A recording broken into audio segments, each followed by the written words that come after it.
ఉన్నాడు, కుమారుడు భూమి మీద ఉన్నాడు. దేవుని కొరకు బ్రతకాలని ప్రభు పేరట కుమారుని దీవిస్తున్నాను. ఆమేన్, హల్లెలూయా. కూర్చోండి.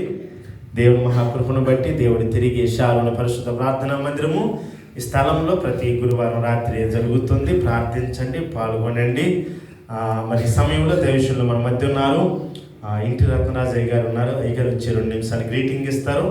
అయ్యగారికి 2 నిమిషాలు గ్రీటింగ్ సమయాన్ని ఇస్తున్నాం. చప్పలు కొట్టి అయ్యగారిని ఆహ్వానిద్దాం.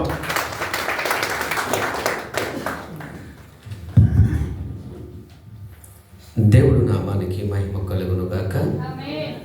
ముఖ్యంగా దేవత దేవునికి కూడి వచ్చిన మీకు మరి అవకాశం ఇచ్చిన దైవ సేవకులు షాలేమరాజు గారికి, అలాగే తేజమిని అలంకరించిన దైవ సేవకులు అభిషక్తులకి నా తరపు నుంచి, నా సంఘం తరపు నుంచి నా హృదయపూర్వకమైన వందనాలు తెలియజేస్తూ ఉన్నా. మంచిది. దేవుడు నామానికి మహిమ కలుగును గాక. చక్కని రీతిలో ఈరోజు వాక్యాన్ని చదివారు. 92వ కీర్తన 12వ అధ్యాయంలో చక్కని మాట, అక్కడ మనకు ఒక మాట కనబడుతూ ఉంది. నీతిమంతులు ఖర్జూరు వృక్షములే వారు మోపవేయదరు. దేవునికి స్తోత్రం. ఈ ఒక్క మాట మీద మాటలో చెప్పాలంటే గంట వాక్యం చెప్పొచ్చు, కానీ మనకు అంత సమయం లేదు. మనకిచ్చింది 2 నిమిషాలు మాత్రమే. గమనించండి వాక్యాన్ని. దైవ సేవకులు చెబుతున్న మాట, సంవత్సరం అంతా కూడా మేము కష్టపడ్డాము, ఒక్క ఆత్మను మేము రక్షించాము అని చెప్పారు. అంతకని ఇంకా సాక్ష్యం ఏముంది చెప్పండి ఒకసారి. ఒకటి గమనించండి, సేవ వేరు, సువార్త వేరు. సేవ అంటే మీరు జనాన్ని తీసుకొస్తే దైవ సేవకుడు సేవ చేస్తాడు, మీకు వాక్యాన్ని అందిస్తాడు. సువార్త ఎవరు చేయాలి? మాట్లాడాలి. సువార్త ఎవరు చేయాలి? సువార్త ఎవరు చేయాలో తెలుసా? విశ్వాసులుగా మీరే కొన్ని ఆత్మల్ని సంఘములోకి చేర్చాలి.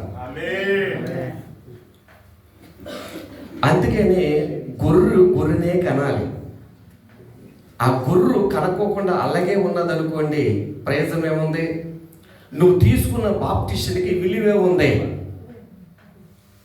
నువ్వు బాప్టిషన్ తీసుకున్నా మంచిదే.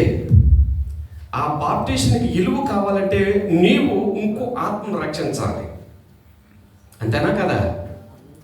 ఏదో లక్ష్మవరం ఫోటో వచ్చేస్తున్నాం కదా, ఏదో వాక్యం వినేసాం కదా, వెళ్ళిపోయాము అనేది సంఘం కాదు. కానీ మనమందరం కూడా కష్టపడాలి.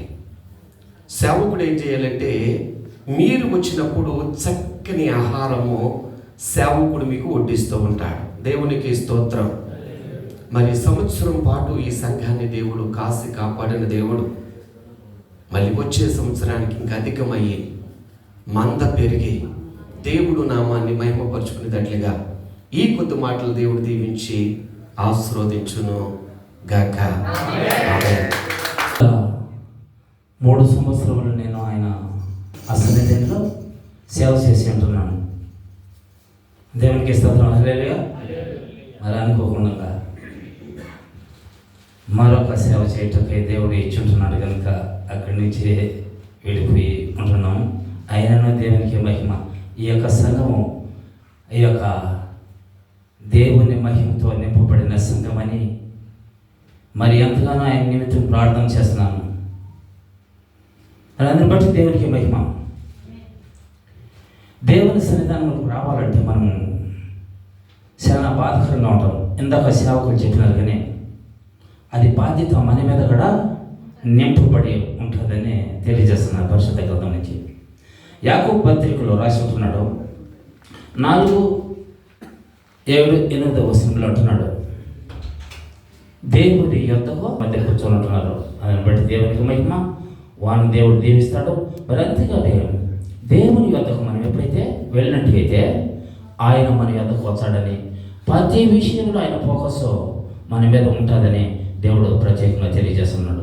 చెప్తా పోతే అనేక మాటలు ఉంటున్నాయి, కానీ మనకిచ్చిన 2 నిమిషాల టైంలో మనం చేయాలి.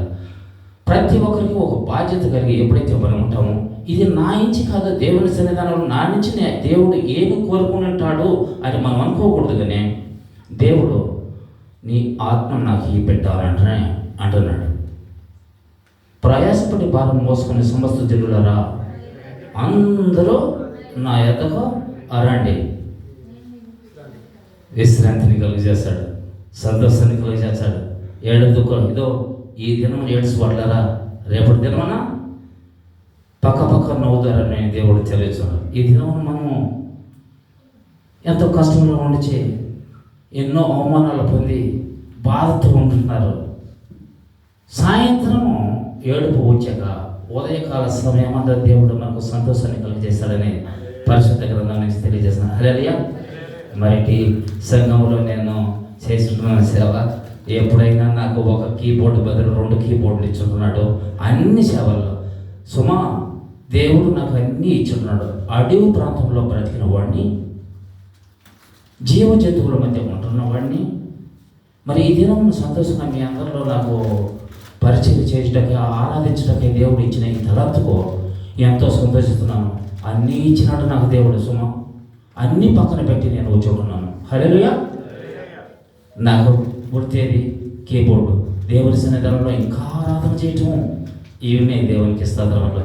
మరి రాబో కాల సమయంలో ఇంకా అటువంటి కృపతో నేను నింపాడని నా గురించి కూడా ప్రార్థన చేయండి, మీ అందరి గురించి కూడా ప్రార్థన చేస్తాను. మరి చెప్తా పోతే నా మాటలు కాదు, కానీ సమయం అంతా నేను తీసుకోగలను.